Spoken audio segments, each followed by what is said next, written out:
To the great shade trees of Mamre, Abraham had pitched his tent.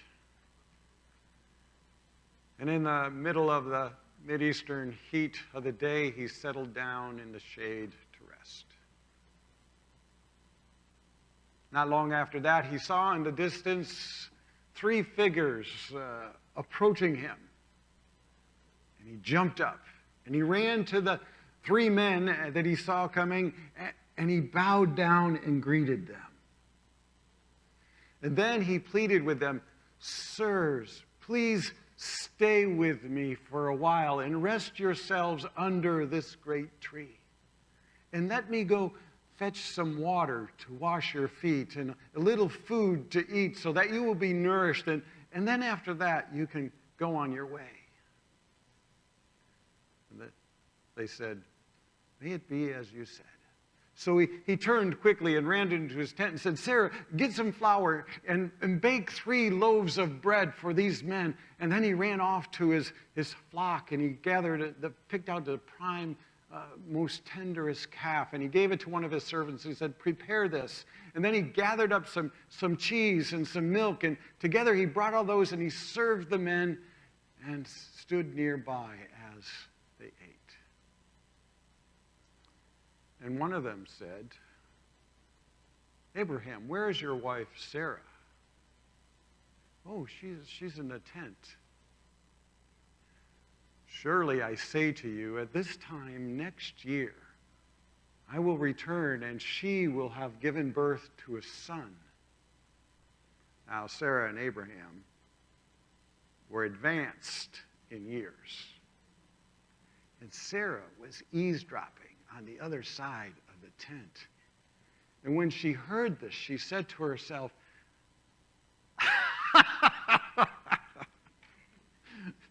"I am advanced in years. How is it that I will know pleasure when my husband is an old man?" And then one of the visitors said to Abraham, "Why did Sarah laugh when I said I will be back in a year and she will have a child?" And Sarah was afraid. So she said, "I did not say that. I did not laugh." And he said, "Yes, you did." It's a story that takes us back to the beginning of our faith. Where would we be today had Abraham not welcomed the Lord, as Genesis 18 begins the text saying, "The Lord visited Abraham." Hebrews 13:2 says, "Be sure to offer hospitalities to others, for in doing so some have entertained angels without knowing it."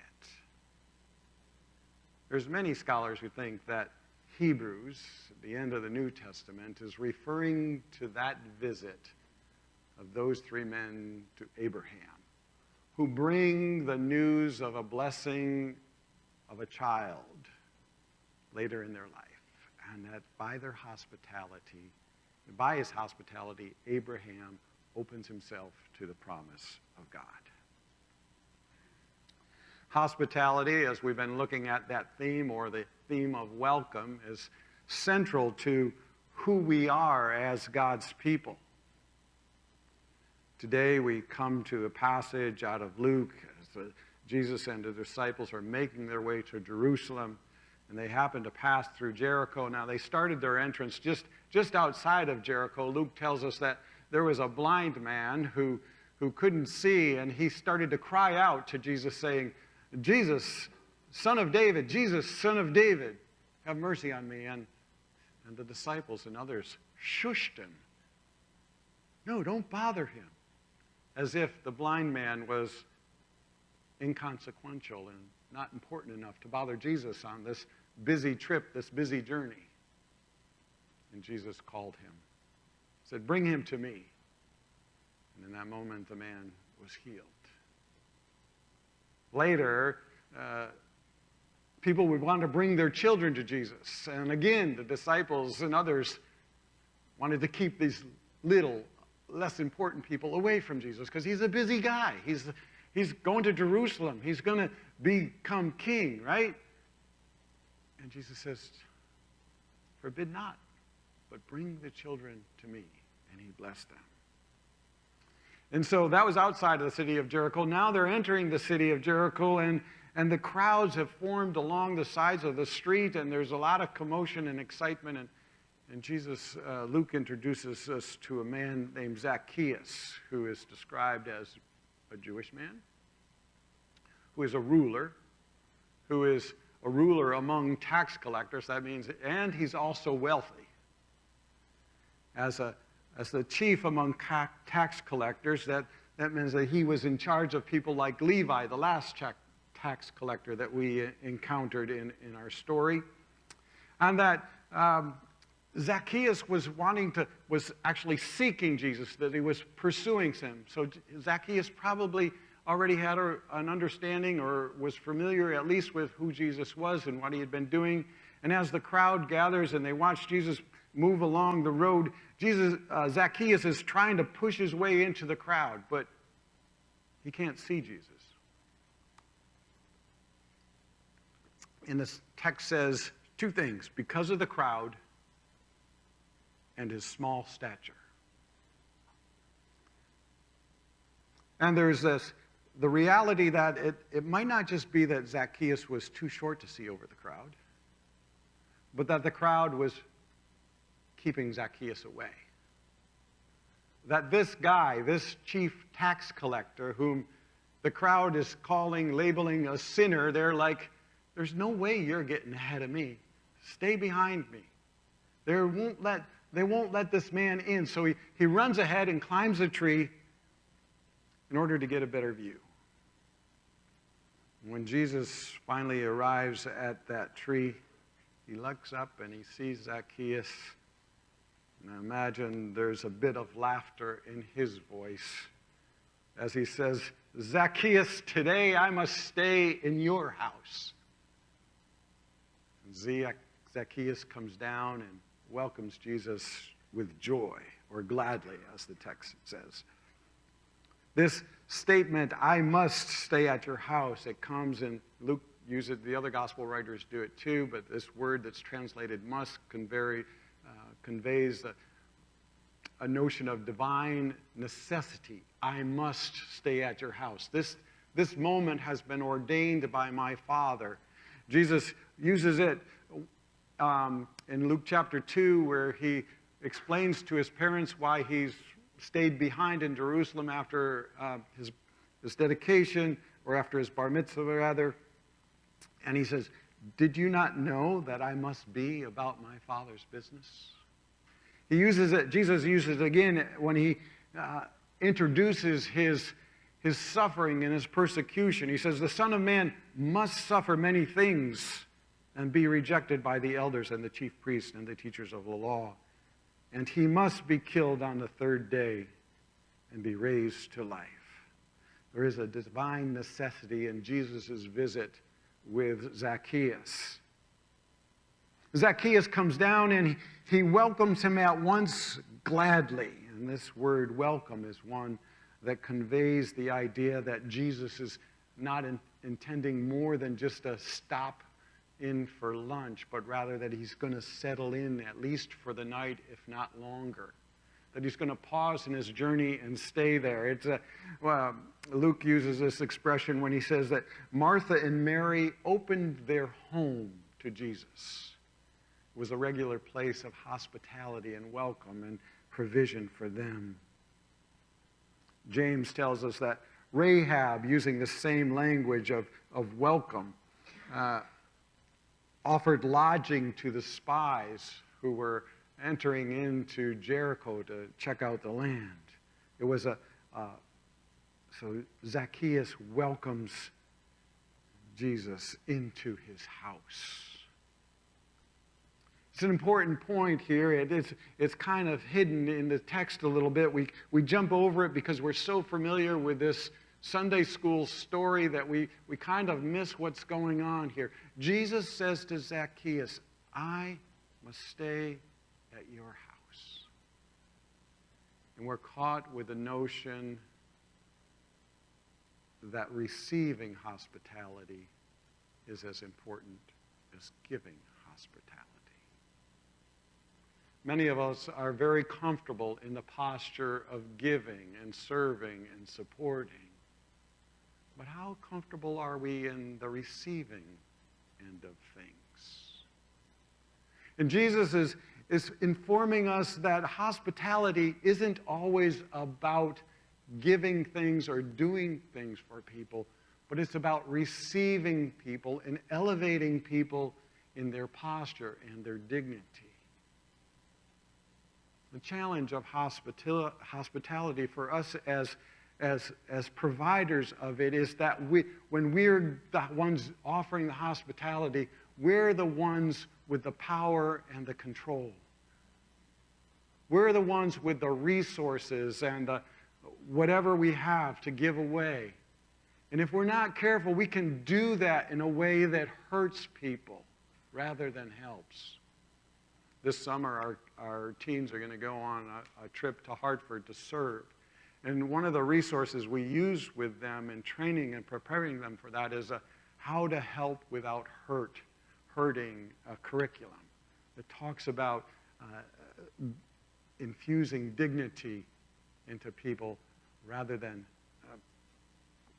colonizing them or putting your stuff on them and making yourself the hero.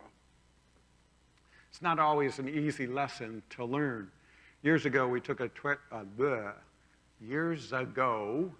traveled to Guatemala with a team to serve there. And one afternoon, we were working in this home of a single mom who had several kids, and there was no real running water, no real sanitation, and late in the afternoon, we were told to stop working and come in and have lunch with this woman. And I was like, I got my own lunch. I don't need her to give me this food. And it soon became clear that my refusal to go in and receive from her was a contradiction of the very thing I came to do, which was to embrace and elevate and demonstrate, yes, she is not just a person in need, but somebody who's got plenty to give, and I need to be open to receive that. So when Jesus says to Zacchaeus, the sinner, I'm coming to your house, I must come to your house, he's saying, I'm going to receive from you. That's an interesting thing, isn't it? That we get that we receive from Jesus, right? And in fact, there's that verse out of Revelation, I think it's Revelation 3:10, if I'm not mistaken, where Jesus says, behold, I stand at the door and knock, and anyone who opens, I will come in and I will eat with them. We must open the door of our lives to Jesus so that we can receive from him. But the Gospels tell us that there is something that happens when we practice hospitality, that we are blessed as we do so. It's not just all about duty and about giving, but opening up a space in our lives where we can receive from those who we may initially think have nothing to offer us. And in that way, we elevate those in our lives. In other words, hospitality is a two-way street. So Jesus goes to Zacchaeus' house. I imagine he sets up for a couple of days there, and the passage is so short that it's all so compacted. You don't get this. You have to kind of imagine that there's some other things going on that we don't get. And as they're there at this party, at Zacchaeus' house, Zacchaeus stands up and he says, look, Lord, here and now I give half of my possessions to the poor. And if I have cheated anybody out of anything, I will pay back 4 times the amount. And Jesus says to him, today salvation has come to this house, because this man too is a son of Abraham. For the Son of Man came not to seek and save, but for the Son of Man came to seek and save the lost. And the whole passage here is bracketed by this idea of, first, Zacchaeus is seeking Jesus, and second, and it concludes with Jesus seeking Zacchaeus. It's interesting to note that earlier in chapter 18, Luke tells us a story about another Jewish man who is a chief, a ruler, who is also wealthy and young. He's a prince. And the prince comes to Jesus and says, good Lord, what must I do to be saved? And Jesus says, you know the commandments. Don't commit adultery, don't commit murder, don't steal, obey your mother and father. And the young wealthy man says, I have done all these things since my youth. And Jesus says, but you lack one thing. Go and sell all that you have and give to the poor, and then come follow me. And we're told that the rich, wealthy prince went away sad because he had great wealth. And here, I think Luke would have us pay attention to the reality that here on one hand is a rich, wealthy man who keeps the law, obeys it, has been faithfully as he can since he was a child. And on the other hand, you have a traitor to Israel who is not just a tax collector, but one who employs tax collectors and makes a lot of money off of them, who is considered greedy and self-serving, who is identified by his neighbors as a sinner. The obedient one doesn't get it and doesn't get in, and the sinful one does. And the difference between the two stories is that one gives his wealth to the poor and the other refuses. What is it about that makes the distinction? Well, it's not just about giving things away, unburdening yourself with the burden of wealth, but it's about embracing those in need. We've been looking at this, that Jesus came to bring liberation to the poor and the marginalized and the lame and the blind, and to offer acceptance and favor. So Zacchaeus is not just giving his stuff away, he's embracing those poor as his friends. He's accepting them, welcoming them, drawing them. He's turning strangers into friends. It's interesting to note that the end of the first century, AD 95 or so, a bishop of the church at Rome by the name of Clement wrote a letter to the church at Corinth. And he was reflecting on the story of Abraham. And he said, Abraham believed God, and it was reckoned to him or counted to him as righteousness because of his faith and his hospitality. Because of his faith and his hospitality, a son was given to him in his old age, and for the sake of his obedience, he offered him as a sacrifice to God on the mountain that was shown to him. God's promise to Abraham, he continues, was that he would be the father of many nations, and Abraham confirmed it and demonstrated his faith and his piety by offering hospitality to those three men.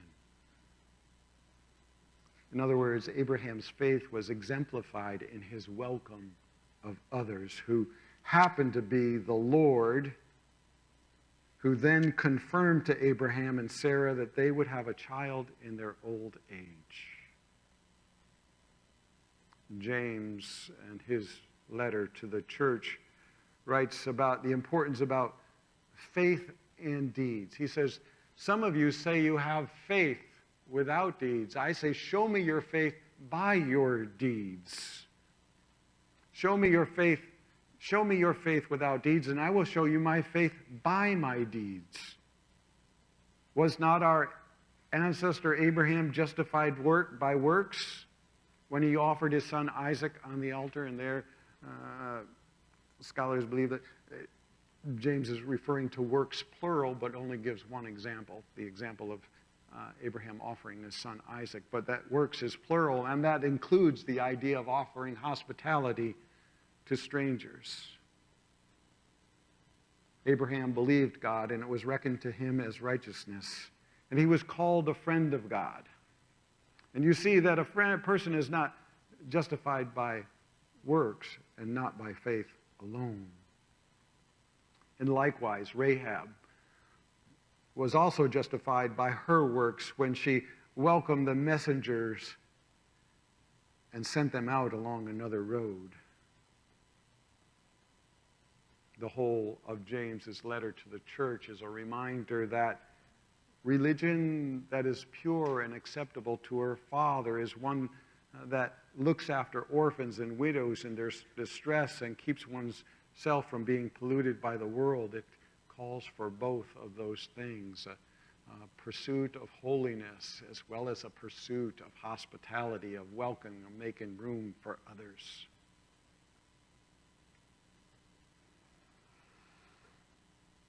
When we offer hospitality, we should do so with an expectation that we may actually be entertaining angels. Or Jesus puts it another way in his parable at the end of Matthew's gospel, that when I was, whatever you have done for the least of these my brothers, you have done for me. That we don't practice hospitality in order to demonstrate our goodness and our holiness and our mercy. We practice hospitality to receive others with the same grace and mercy that we ourselves have received from Christ. How can we, as a faith community, reimagine who we are and what we are about through this lens of welcome and making room? A place for not just giving, but also receiving, for humbling ourselves and say, hey, can you help me?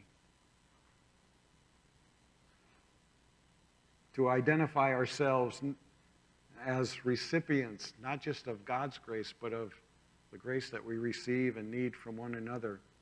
To extend that welcome to others, to create some time and space, if not physically, psychologically, and emotionally, to cultivate a generous and grateful spirit. One way we did this in the past, at another church before I came here, I was serving as coordinator of small group ministry. And we're trying to get all of our groups to think outside the box. And so we encouraged each of our community groups, we called them small groups then, here we call them community groups, to have every group, whenever they met, that they would always set up an empty chair in the group. Then people would pray, who might need to be invited into this group? Now, there's a risk in doing that because every person you add to a small group changes the whole dynamics of the entire group. So there's ways to do that strategically and effectively. But the idea was that we were setting up an empty chair expecting that there was somebody else we were going to invite into this space who needed the love and grace of Jesus.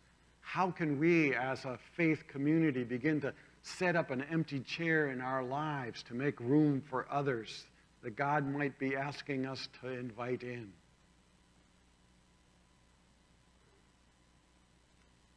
Don't neglect in offering hospitalities to others. For in doing so, some have entertained angels without knowing it. Let's pray. Good and gracious God, thank you for your abundant mercy and your continued welcome. May we be a people who reflect your grace and glory in all things. Amen.